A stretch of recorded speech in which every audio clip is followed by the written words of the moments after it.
Assalamualaikum warahmatullahi wabarakatuh. Perkenalkan, nama saya Nurullah. Saya Sistem Informasi. Saya akan menjelaskan tentang audit sistem informasi. Apa itu audit sistem informasi? Audit sistem informasi adalah proses mengumpulkan dan mengevaluasi fakta untuk memutuskan apakah sistem komputer yang merupakan aset bagi perusahaan terlindungi, integritas data terpelihara sesuai dengan tujuan organisasi untuk mencapai efektivitas dan efisien dalam penggunaan sumber daya. Audit sistem informasi menurut para ahli, yaitu menurut Rod Weber tahun 1999, audit informasi adalah proses pengumpulan dan penilaian bukti-bukti untuk menentukan apakah sistem komputer dapat mengamankan aset, memelihara integritas data, dapat mendorong pencapaian untuk organisasi secara efektif, dan menggunakan sumber daya secara efisien. Menurut Alvin A. Arens dan James K.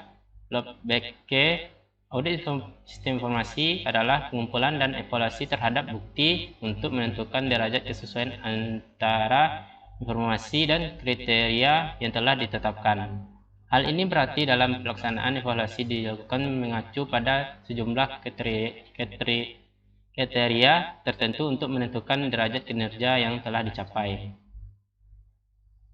Tahapan audit sistem informasi yang pertama adalah perencanaan audit. Planning audit merupakan fase pertama dari kegiatan audit bagi auditor eksternal.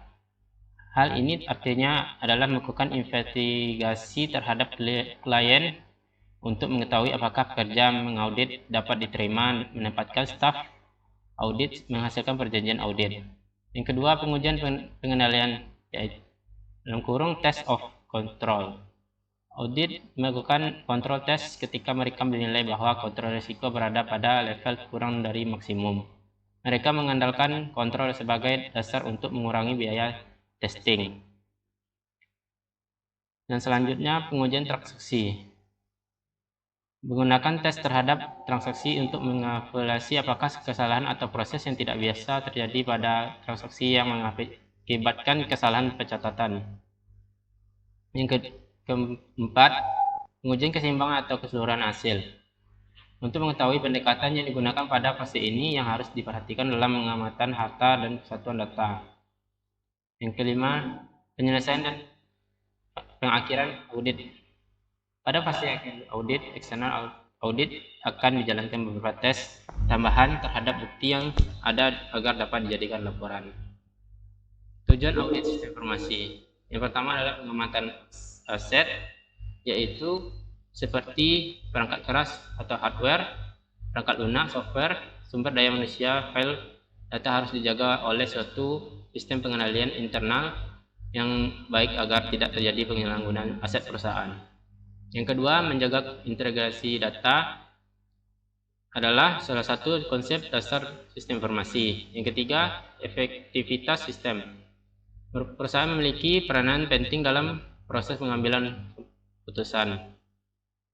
Efisien sistem yang sangat penting ketika suatu komputer tidak lagi memiliki kapasitas yang memadai atau harus mengevaluasi apakah efisien sistem masih memadai atau harus menambah sumber daya, karena suatu sistem dapat dikatakan efisien jika sistem informasi dapat memenuhi kebutuhan user dengan sumber daya informasi yang minimal. Ekonomis, cerminkan kualilasi untuk rugi ekonomi yang lebih bersifat kuantifikasi nilai moneter uang efisien, berarti sumber daya minimum untuk mencapai hasil maksimal. Jenis-jenis audit sistem informasi. Yang pertama, audit operasional. Terhadap bagian ini terbagi menjadi 3 jenis antara lain: post implementation audit, setelah implementasi audit memeriksa apakah sistem aplikasi komputer yang telah diimplementasikan suatu organisasi atau perusahaan yang sesuai dengan kebutuhan pengguna efektif dan telah dijalankan dengan sumber daya optimal efisien. Lanjut, risiko audit sistem informasi. Yang pertama, risiko inherent adalah risiko yang mungkin timbul akibat karakter bawaan dari suatu transaksi. Bisa juga karena kompleksitas transaksi dan kelas transaksi atau kompleksitas perhitungan aset yang mudah dicuri dan digelapkan.